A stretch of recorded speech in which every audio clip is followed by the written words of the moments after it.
For thousands of years, man has stood in awe of it. Half human, half beast, the Sphinx is the largest single stone statue on Earth.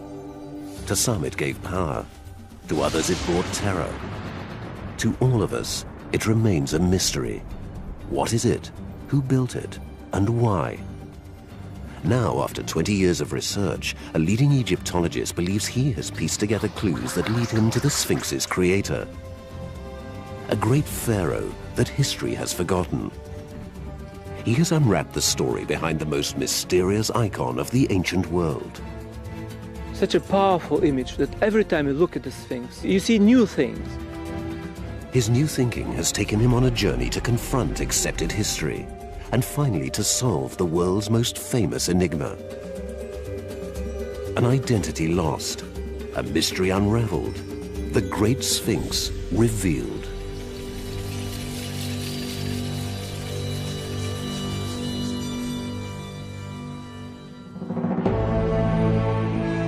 The pharaohs of ancient Egypt would astound the world with their incredible monuments. We know who built the vast pyramids at Giza and how they constructed forests of stone. But the most famous of all their creations remains a mystery. The Sphinx. 4,500 years ago, in the old kingdom of ancient Egypt, a pharaoh ordered the building of an extraordinary monument.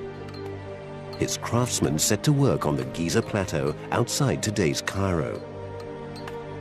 They were to create a statue which would become the strangest icon on Earth.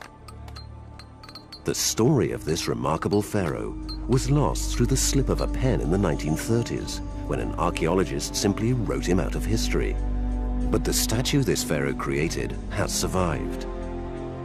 Today it stands beside the greatest of the pyramids, making the Giza Plateau the most famous landmark in Egypt.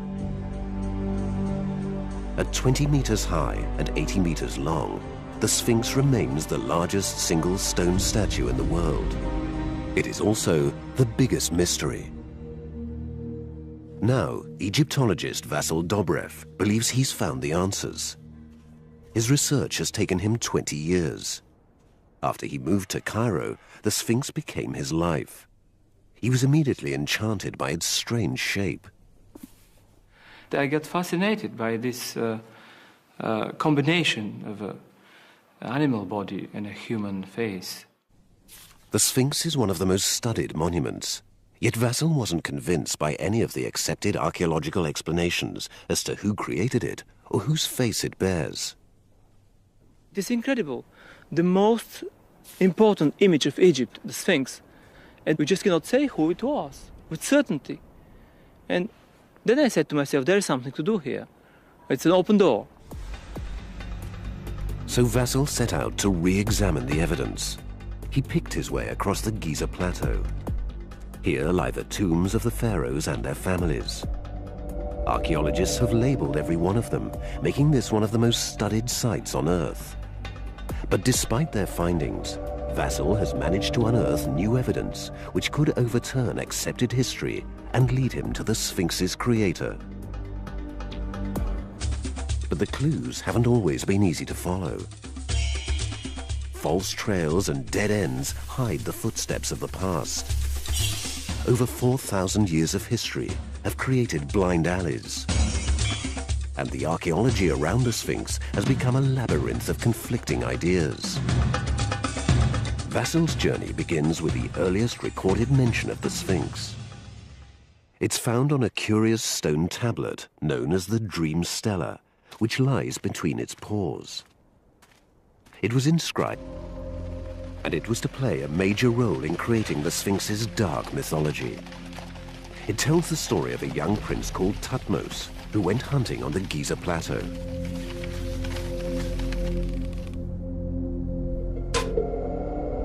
By this time, the power in Egypt had long since moved away from Giza. The once glorious Sphinx had been left exposed to the ravages of the desert and had become buried up to its neck in sand. According to the stela, Prince Thutmose rested beneath the stone giant to shelter from the midday sun. He fell asleep and had a dream, in which he claimed that the Sphinx spoke to him telling him that if he cleared away the sand from its pores, he would become king. The stela claims that he did as the Sphinx requested and removed the sand. But in reality, this was a golden opportunity for Thutmose to be remembered alongside the great statue and to glorify his name forever. So he concocted the whole story upon the stela. Vasil is quite sure its function was self-promotion. The text starts with a date. It mentions the first year of the reign of Thutmose IV. So for us, the message is clear. This is pure propaganda. He is already a king, and then describes the story. Although this account was pure fiction, the tablet also mentioned the name of another pharaoh, Khafre. Ever since his name was first deciphered, archaeologists have believed that Khafre was the creator of the Sphinx. And the first impression and the first thing that was noticed, that behind the Sphinx you see the pyramid of Khafre. And quite naturally, the idea came that if the Sphinx was built on almost the same line with the pyramid of Khafre, it has to be Khafre. Khafre was one of the greatest builders at Giza. His pyramid stands near his father's Great Pyramid and is just as large. In addition, Khafre built 2 temples, and their remains are sited immediately in front of the Sphinx. So the idea was clear, like everybody, I thought. The Sphinx has to be Khafre. But when Vasil studied the layout, he could see that Khafre's causeway connecting his pyramid to his temple was built round the Sphinx. I have noticed very quickly that Khafre avoided the Sphinx with his causeway. It is quite clear when he built his monument, the Sphinx was already here. This was enough for Vasil to doubt that Khafre had built the Sphinx. He also doubted that it actually represented Khafre. If it had to represent Khafre, we have a problem. Because on all the statues of Khafre, he is represented with a beard. So why should his biggest statue would be without a beard? It doesn't fit. So it is a main argument to say that this, when people try to put the face of Khafre next to the Sphinx's faces, it doesn't work. I mean, it just doesn't fit. The characteristics are different. So Khafre, the pharaoh historians have always believed built the Sphinx, was eliminated from Vasil's investigation. Now, he was about to discover that a new solution was staring him in the face. But to find it, he was going to have to think like an ancient Egyptian. And if he was right, he could turn history on its head.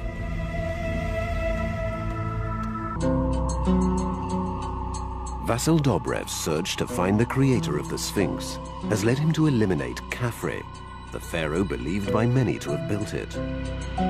Now Vasil is revisiting the Giza plateau to look at the other possibilities. Could it be that the Sphinx belonged to Khafre's father, Khufu, the builder of the Great Pyramid? Khufu is one of the most infamous pharaohs. He was the first pharaoh to build at Giza. His Great Pyramid remains the largest stone structure of all time and is a wonder of the ancient world. So if Khufu wielded such power, why couldn't he have built the Sphinx as well? I tried to imagine what it was like to see the Sphinx as an ancient Egyptian. And a completely different geography of the site appears.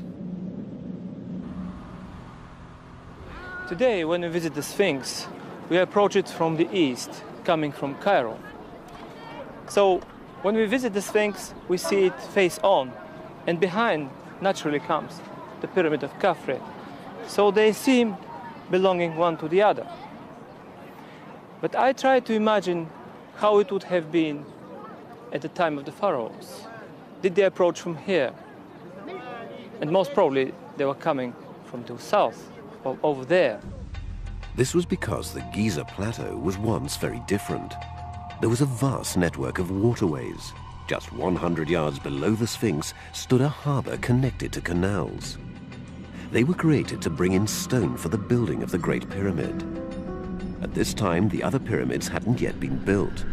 One of the canals went to the Old Kingdom capital, later called Memphis, which lay to the south. So it was from this direction that the kings of the Old Kingdom would approach Giza. When we approach the Sphinx from the south, we don't see it face on. We see it in profile. And the pyramid behind it is not anymore the pyramid of Khafre, but it is the pyramid of Khufu. And profile was how the ancient Egyptians saw their world. Their hieroglyphics and even their portraits were all twisted into profile. Here we have a panel from the 3rd dynasty, Old Kingdom. The artist sculpted the face in profile while his shoulders are in frontal view. And we also see the feet are depicted in profile view. We don't know whether the Sphinx was conceived of in profile, but viewed from this angle, it certainly complements Khufu's pyramid. But does the Sphinx bear Khufu's face?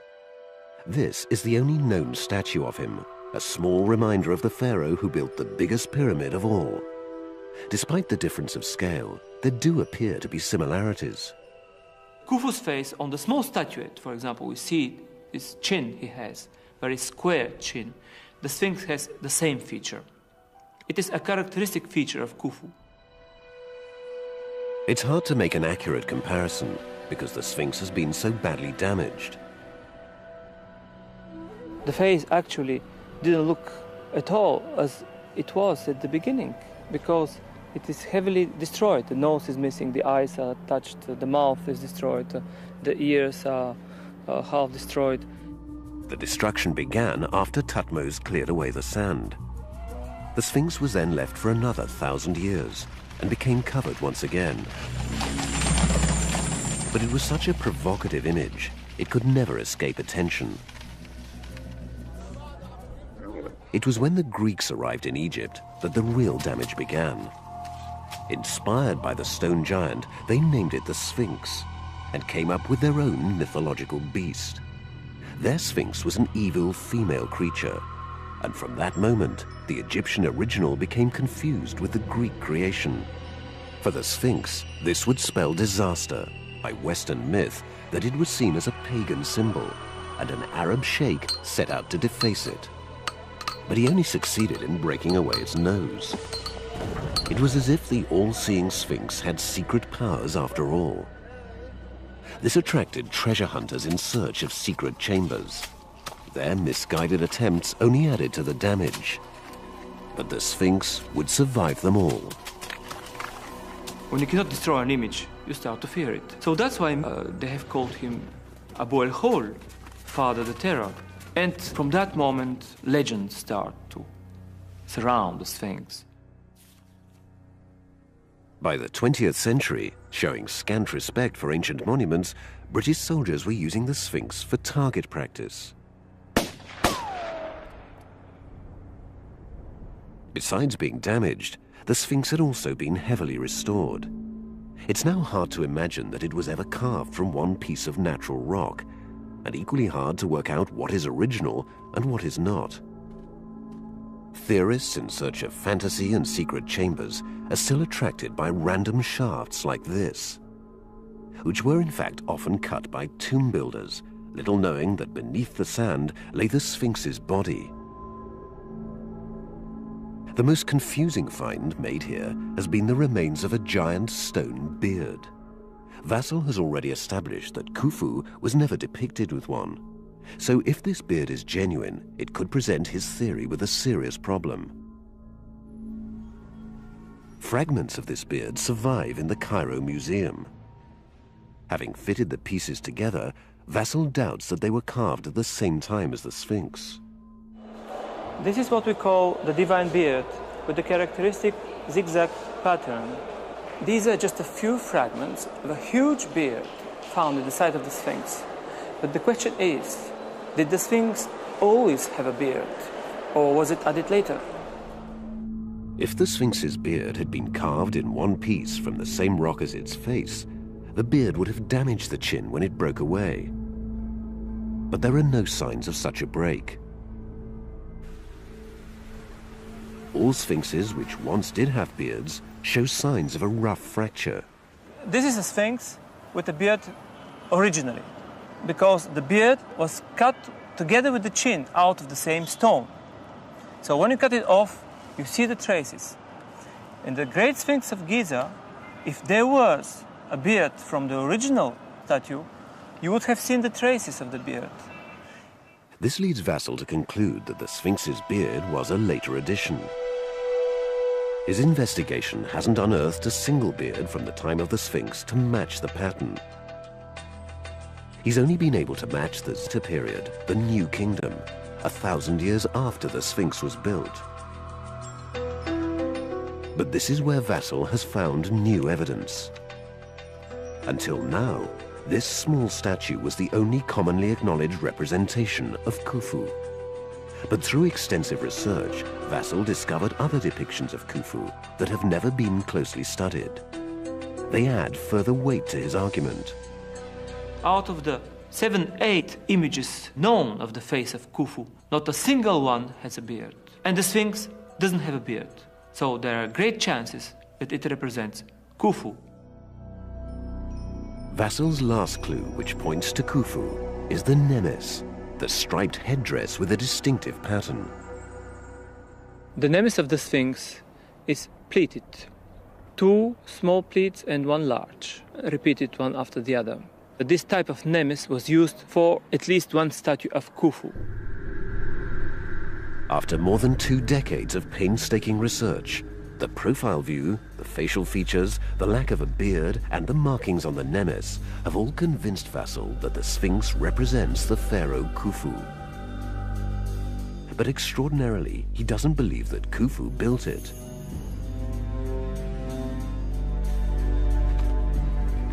Instead, he claims it was created by a pharaoh we know very little about, a pharaoh who was written out of history.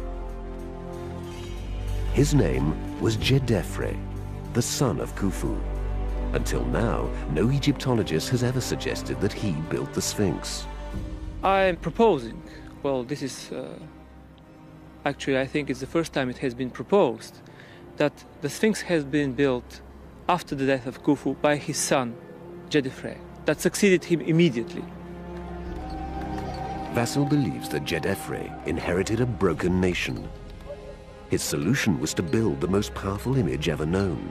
Its unrelenting gaze would help restore control and royal power after the reign of his father.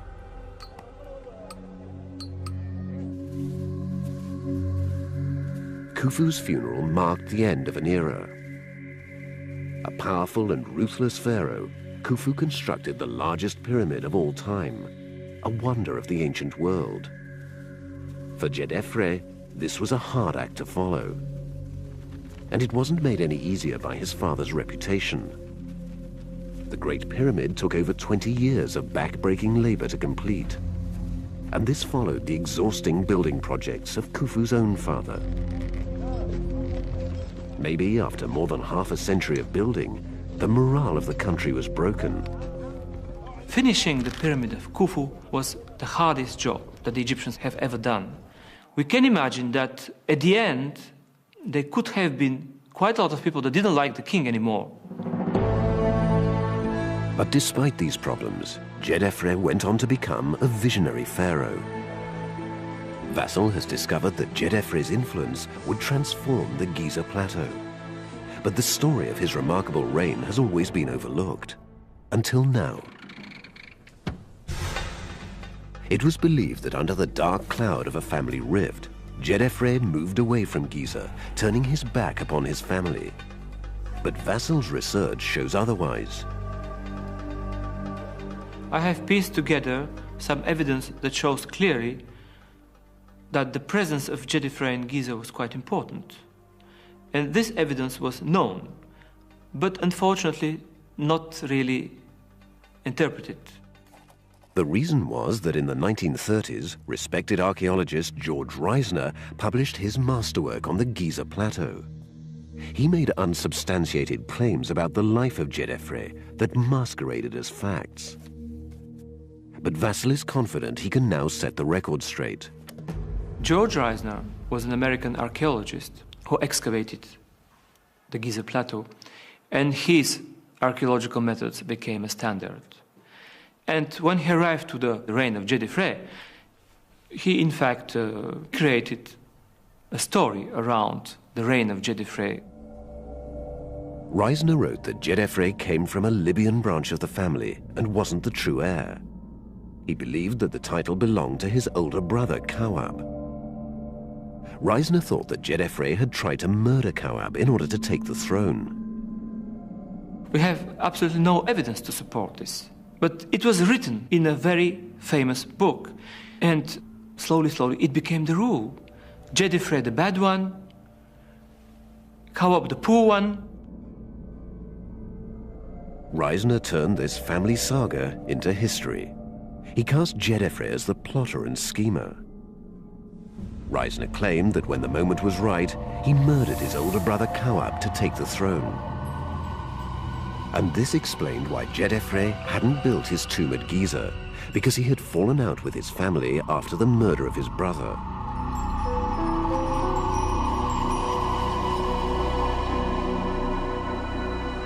But beside Khufu's Great Pyramid lies the Royal Cemetery, a labyrinth of tombs.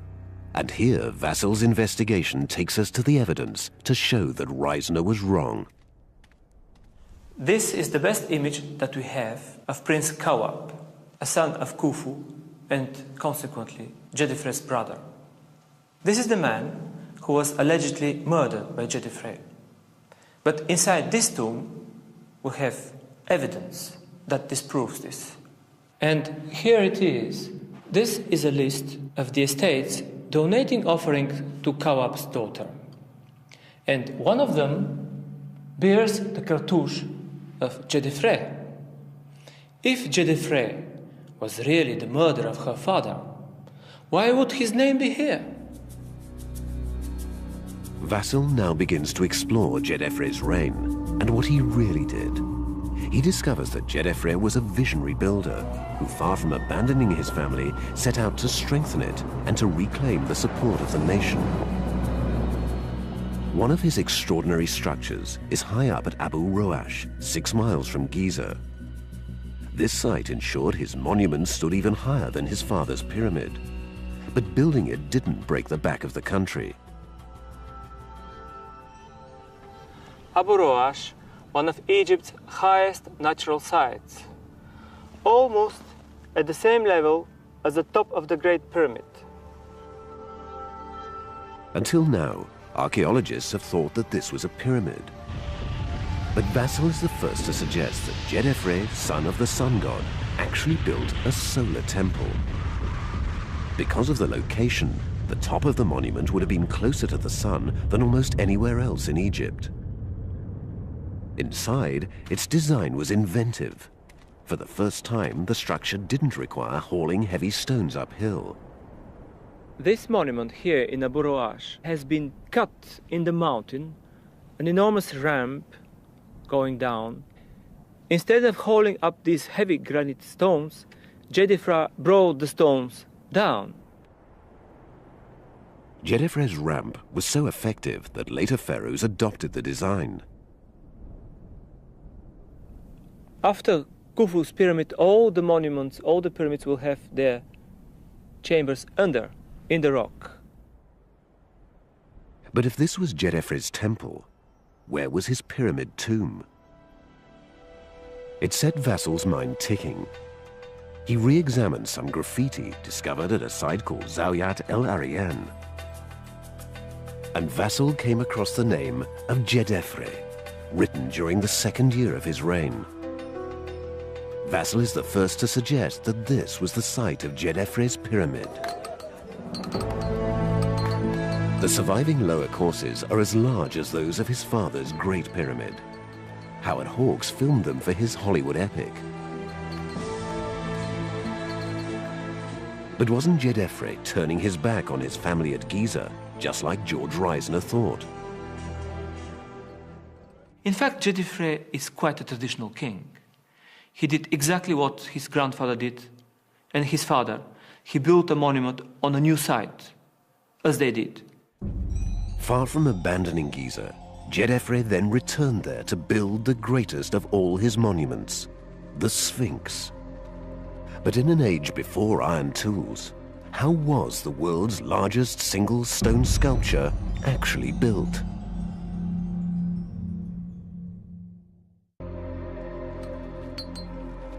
No one will ever know who first thought of carving the Sphinx. But with its creation, Djedefre would transform the Giza Plateau. No stones would need to be quarried, no ramps constructed, no gangs would be needed to pull sledges. Instead, the raw stone was right there. One piece of limestone growing out of the bedrock would be transformed into the giant statue. The site had already been heavily quarried. Khufu had taken away stones to build the Great Pyramid and left a large piece of rock standing straight up in a flat basin. For Djedefre, this was an opportunity to create something exceptional.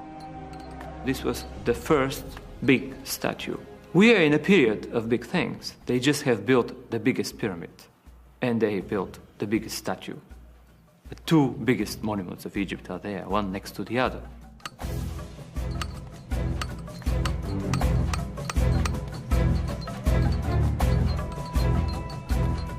But the Sphinx wasn't going to be merely self-aggrandizement on a large scale. What makes it so exceptional is that the statue had a difficult task to perform. Never in the history of sculpture has a single statue had to achieve so much.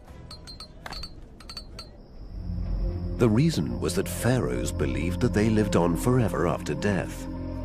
But this continuing life was only possible if their support on earth remained strong.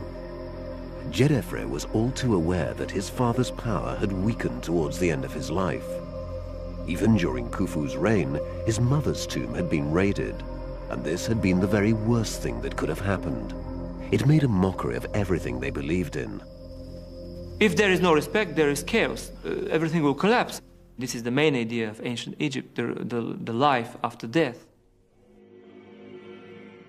So the future of the ancient Egyptian civilization now lay in Djedefre's hands.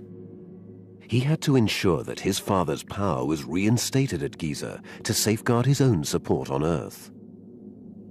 Creating such an important, such an enormous image of Khufu, the god, the dead king, will improve his image and also will improve the image of the new king. So I think that this could be an explanation why the Sphinx was built. Djedefre needed to create an image that would strike awe into all who saw it. The result was not only big, but supremely powerful. Its impact remains unsurpassed to this day. Vassal has invited Glyn Williams, head of sculpture at the Royal College of Art, to help him understand how it was carved. This is the first time he has seen the Sphinx.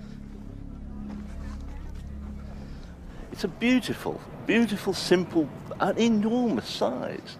I mean, I don't think I've ever seen anything this sort of size as a single object. So I'm knocked sideways. I could stay here all day actually and just do it. I mean, it's a wonderful experience. Saying it's lovely would be so inadequate. I mean, in fact, most words are inadequate for it. I mean, all one can do is feast your eyes on it. In order to try and understand the skills of the ancient Egyptians, Vassal has given Glyn a square-meter block of the same limestone to carve the Sphinx's face. Incredible. It looks soft and chalky, and it's amazing. Let's try it, just to see what it's like. Let's just take oh yes. That's really soft, beautiful. Oh, yes. Have that done by tea time.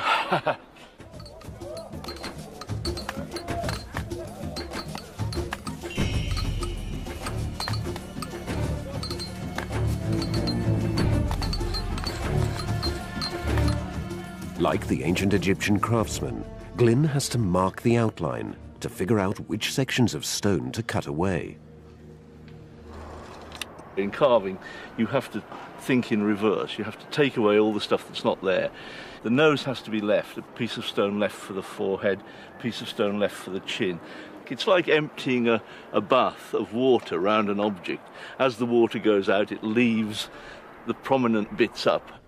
Before he started carving, Glyn made a small model to work from.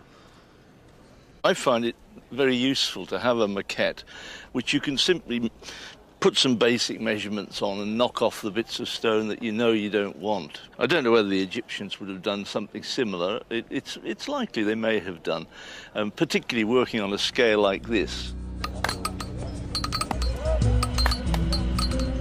No sculpture of this scale had ever been attempted before. And unlike other statues where stone was specially chosen, here the masons had to use what lay in front of them. There was no room for error. It would be a daunting challenge today, but in the old kingdom of ancient Egypt, the stonemasons didn't even have iron tools. So how did they do it? Dennis Stocks has made a study of ancient Egyptian tools and has recreated them. These are copper chisels that would have been used to cut out the Great Sphinx. This one is a thicker chisel, but it still has a sharp edge to it, which will remain like that even after a lot of work cutting out the stone. The copper chisels were continually resharpened in a production line, so that the stonemasons were constantly supplied. Copper tools were simply hammered on each edge until they were sharp.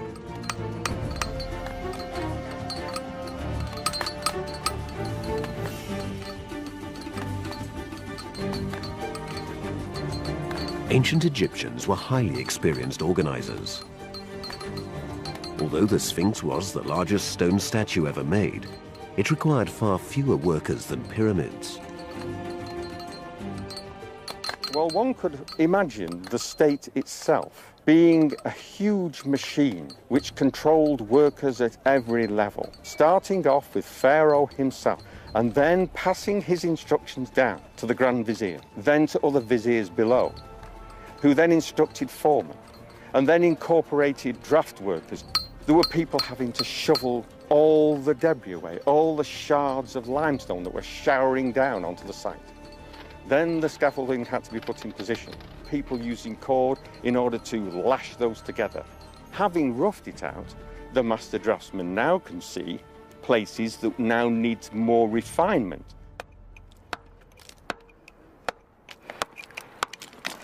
We've got in here, and the soft piece of stone that I was beginning to test out yesterday is about 4 inches here. And beyond that 4 inches, we've got really good limestone, but it's hard, it's harder. So my notion that I would be finished in no time at all has gone out of the window. It does show that this supposed soft limestone is in fact good quality outdoor type of sculpture stone. There is a possibility, if one isn't careful, that the soft stone comes away from the hard stone, that there will be some sort of shelling happening at the join of the soft to the hard. So we've got to be careful with that. We don't want to lose bits of the face.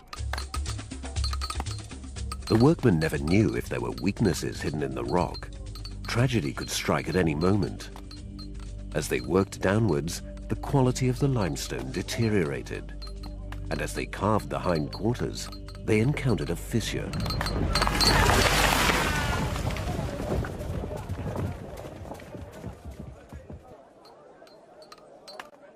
This may explain why the Sphinx is so elongated.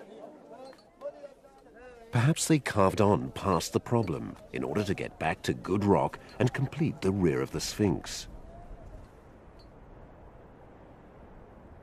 Vassal has investigated this theory with geologist Colin Reeder.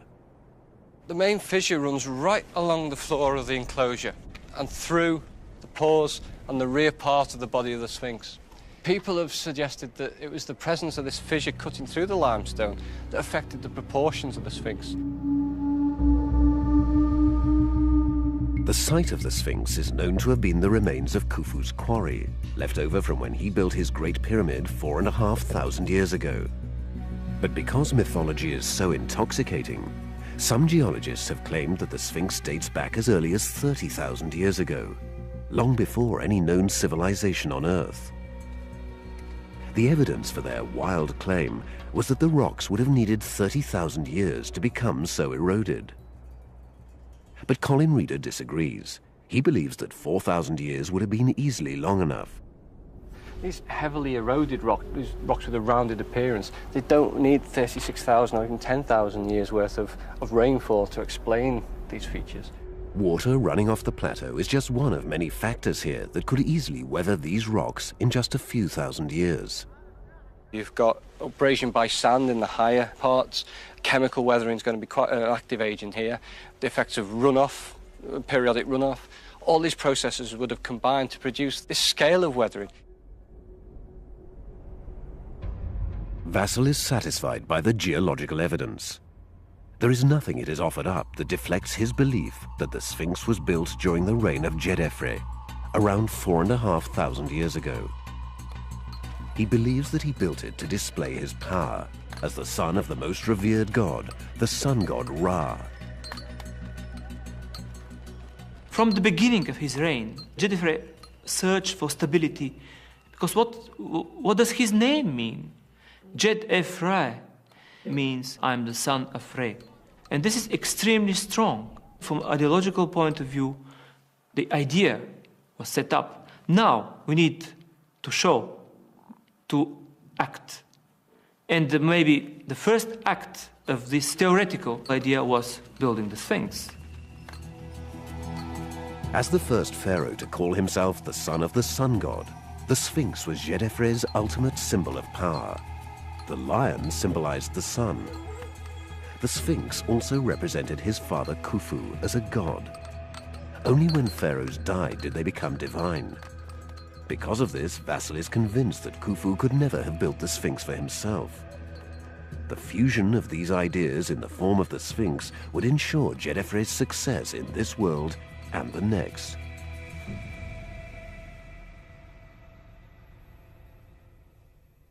While the Sphinx restored Khufu's power on Earth, Vassal claims that Djedefre also planned to help his father in the afterlife.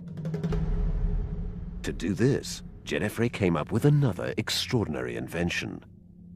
He ordered the construction of two enormous boats. Vassal believes they are unique in Egyptian history because they were never assembled. Their parts were laid out like a giant kit. Then Djedefre had two deep pits dug beside his father's Great Pyramid, and into these the boats were lowered. The fact that Djedefre built these boat pits and put the boats in pieces shows that he wanted to help his father, his dead father, in the afterlife. All the parts rife. Khufu would be able to sail on the celestial Nile with Ra, the sun god. After 4,500 years, the boat components have survived. One of the boats is in perfect condition and has been assembled.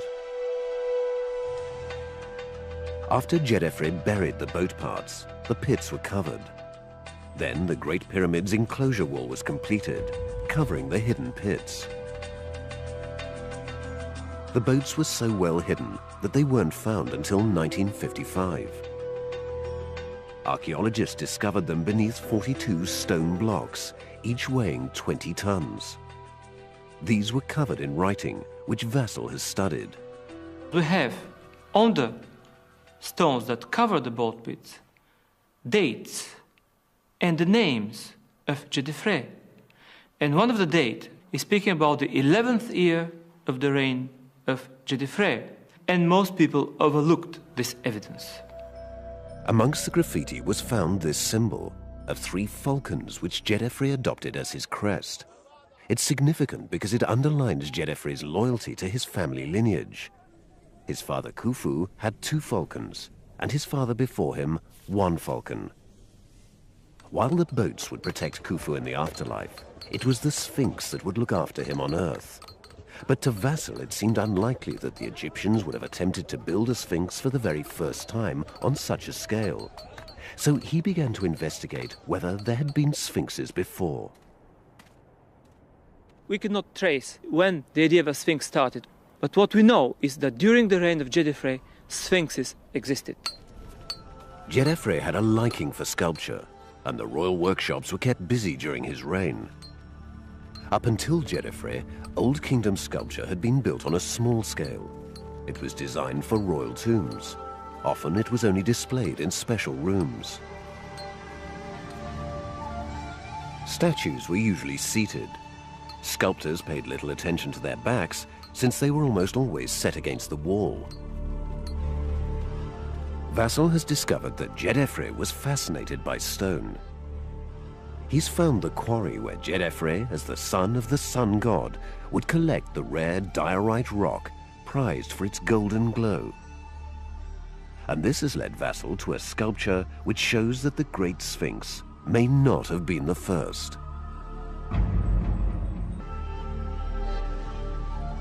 Beside Djedefre's solar temple at Abu Roash, a remarkable find was made.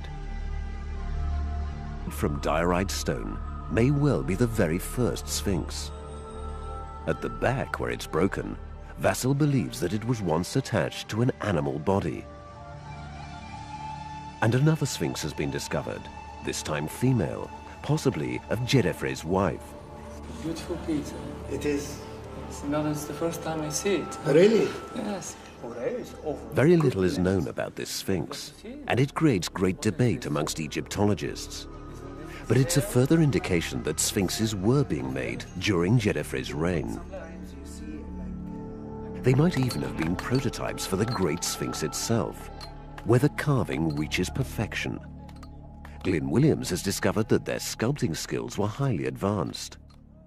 There are beautiful transitions in the actual carving of the Sphinx's head between one form, the way it runs into another, is absolutely beautiful. It's ever so sophisticated. It's one of the best bits of transitional form making that I've seen.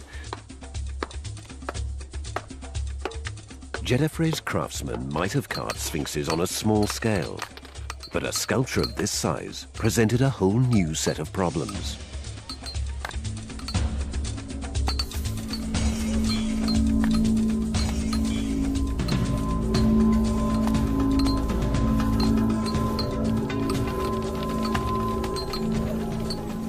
Just the logistics of that size, dealing with scaffolding, a lot of people working, which would have slowed down the process, where you have to make sure that the symmetry really worked, and the form here on this side is exactly the same movement and swelling as the form on that side. Everything works in accordance, and then you've got the very accurate and big decorative stripes, which would have taken some cutting on a large scale. And then, of course, it was coloured. Today, we see the Sphinx in plain stone, but in ancient Egypt, all statues were painted. To their eyes, it would have looked very different.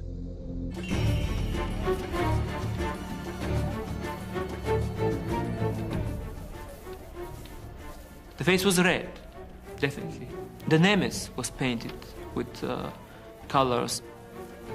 I can imagine that actually this could look like quite a kitschy image, but our harmony was not the same like the Egyptian harmony. The Sphinx might have had dark green or olive green eyes. The whole face was a reddish brown, and the nemes had blue and gold stripes.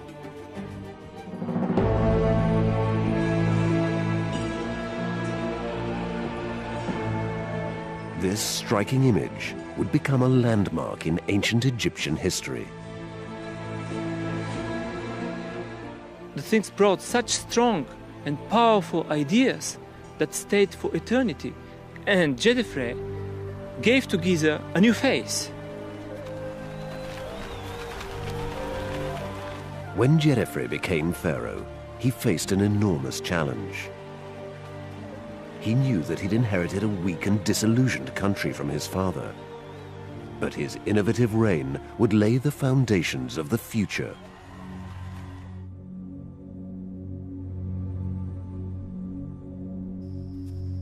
When Djedefre died, his pyramid and temple were left unfinished. But his hidden boat pits survived, and his great Sphinx ensured that his family would prosper at Giza for generations to come. His half-brother Khafre succeeded him as pharaoh. Khafre stayed at Giza and built his pyramid behind the Sphinx. And not only he did this, but he increased, he added a temple, he added elements to make it more powerful. And royal power at Giza was so strengthened that Khafre's son would build his own pyramid on the plateau, completing the unmistakable trio of pyramids we recognize as Giza. Yet it was Djedefre, the pharaoh who made all this possible, the pharaoh once believed to have turned his back on Giza, who created the most extraordinary monument of all. When you take the evidence and piece it all together, it appears that Djedefre, far from being an insignificant king, he appears to be a mastermind of the Giza plateau. As more archaeological finds come to light, perhaps one day Vassal's research will allow Djedefre to attain his true place in history and be remembered as the pharaoh who created the Sphinx, the greatest statue on earth.